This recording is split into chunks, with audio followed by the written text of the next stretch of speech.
Hi YouTube, welcome back.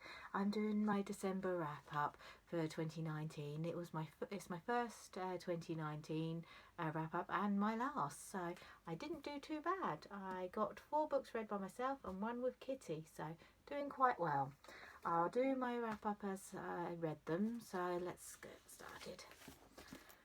First off, I've got The Good Fight by Danielle Steel. This book follows Meredith and through her life from when she's about 8 all the way through till she's in her 30s, and it's set in like the 1930s through to like the 60s, 70s, and Meredith is quite well off. She lives up near Central Park in New York. She has her grandfather, who is just, I love him so much. He is a Supreme Court judge and he doesn't care about what times it is. He's very forward. He thinks that Meredith should do whatever she wants to do, that she's got the brains to do it and she shouldn't just settle, whereas her parents are more traditional. They think she should settle down, have a good marriage and have children, play bridge every week and be on a couple of committees for some charities and things. But she doesn't want that. She wants, her vision for her life is like what her grandfather wants. And she has had very good role models. Obviously her grandfather's very good, and even though her father just wants her to get married and have children, he's a very good role model as well. He works for the family law firm and he becomes a judge as well.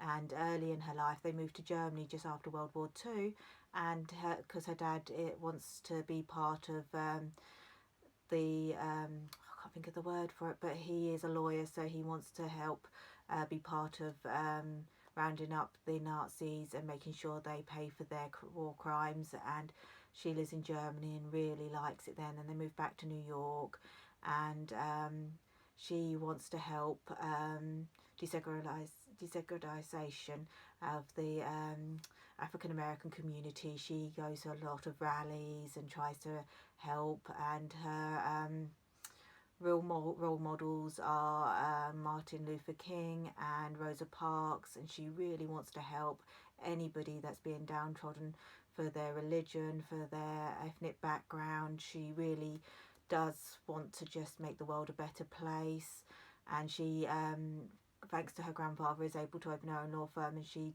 keeps it small. She wants to help people that are being what's the word? I always forget the wrong word. Discriminated. She wants to help anyone that's being discriminated against because of their gender, their colour, their religious background. She has a friend that's Jewish who lost everything in World War II, and wants to try and get some restitution so that her children will have something from their grandparents. So they go to Germany and they go to the board of that does all the restitutions, and she helps fight for that. She just really wants to help everybody and anybody. The only one downside I'd say to this book is that you didn't really get too much of all the backstory, well, not backstories so much, but you don't get too much of what it was like for people of colour in this time, what they were going through, how they had to walk on the other side of the road. They weren't allowed to ride on the same, well, they were allowed to ride on the same buses, but they had to give up their seats and they had to ride at the back. They weren't allowed to go to the same schools. They touch on all of this, like with Martin Luther King and Rosa Parks, but it's all surface. There's not really any grit. I wanted to understand more, get a real understanding of what the time was like, but we only get a surface view, because I love Diana Steele, got loads of her books, but it is very much upper to middle class people she writes about. They have a lot of money, they have something bad go wrong, but they have the money to have the luxury of time to heal, and then they get happy ever after, and that's why I like her books. I get the happy ever after.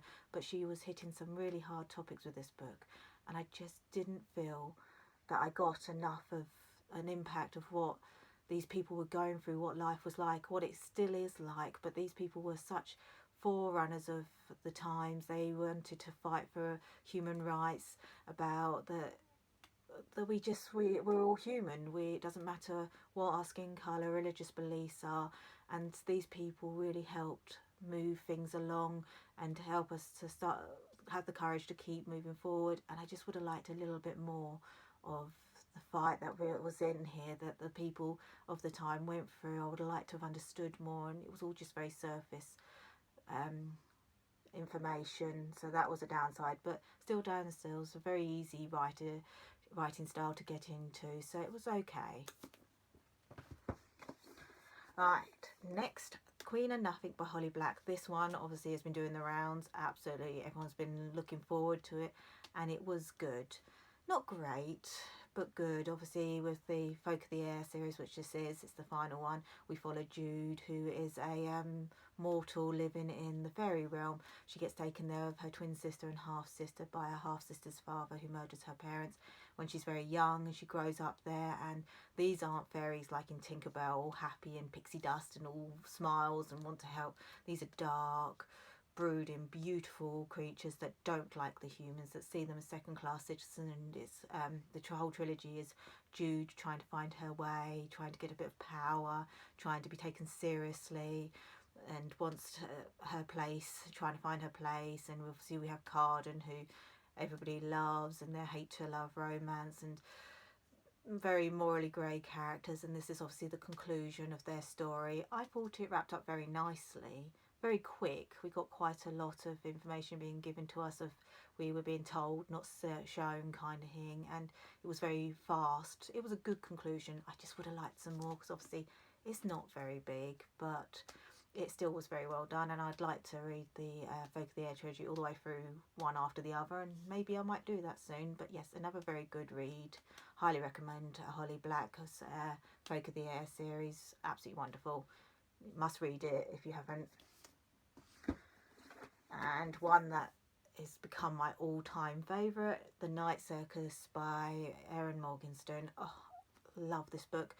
All the hype, obviously everyone's been talking about it, saying how atmospheric it was, lyrical writing, beautiful, wonderful book, drags you into the story, makes you feel like you're there. And I'm like, this book can't live up to the hype. I can't. It's been sitting on my shelf for ages.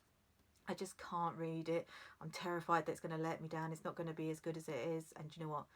Erin Morgenstern never lets you down. It's her first book, but oh my goodness, blew my socks off. Absolutely amazing.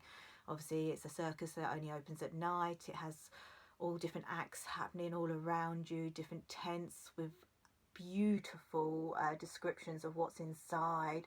You just feel like you're there. I felt like I was in all the tents she described, and was experiencing it all the smells of all the food and the laughter and the happiness.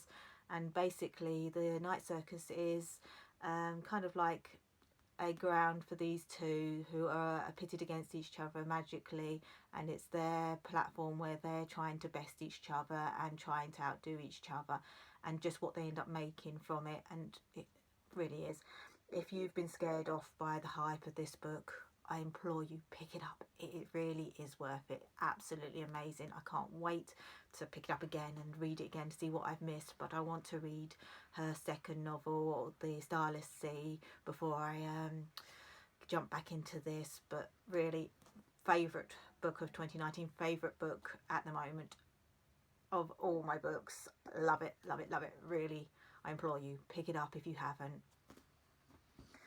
And I've decided I'm getting back into middle grade, so I have read The House with the Chicken Legs, and I loved it. This is by Sophie Anderson, and it really is beautiful. It's about Baba Yaga and her granddaughter. I'm sorry if I butcher the name, I'm not very good. Marinka. And it's basically a coming of age story. She is Baba Yaga's granddaughter. Baba Yaga is the guardian of the portal that takes the dead to the stars. She helps guide them through, and Marinka is expected to be the next guardian when her Baba cannot do the job anymore. Her first guide after she becomes proper guardian would be of her grandmother, and she doesn't want this. She wants to say where she is, make friends, but obviously that's nearly impossible when you have a house with chicken legs and it gets up and walks whenever it likes. And it's basically her coming of age story, her trying to find her place in the world, trying to find where she belongs, what she wants. And it's just brilliant. And with middle grades, you get all these beautiful, beautiful illustrations sprinkled through. It was such a pleasure to come across them. There was one I really wanted to show you where the house is rolling upside down with its legs in the air, but do you know what, I'm not going to be able to find it. It's really irritating because this isn't the first time I've recorded this video, and I was able to find it last time. But absolute great, middle grade, really worth a read. Absolutely love this one. And last but not least, me and Kitty read Diary of a Wimpy Kid, Wrecking Ball. This is number 14 of the Diary of a Wimpy Kid books, and it's just a fun little read. Again, got lots and lots of pictures all the way through, and you follow Greg and him growing up and with his family, and just all the fun that it comes of being young again and thinking you know it all and thinking you're right. And we love these. Last year we put the whole collection, so we read through, I think twice we've read through the whole of the Diary of Wimpy Kid. So now we finished this one, we'll probably start back at the beginning. It's one of Kitty's favourites, so really loving that. So yes, that was my wrap up of December 2019. Didn't do too bad, to be honest. Absolutely loved all of these reads. As I say, Diana Steele's was a little bit of a letdown, but apart from that, I had a really good reading month.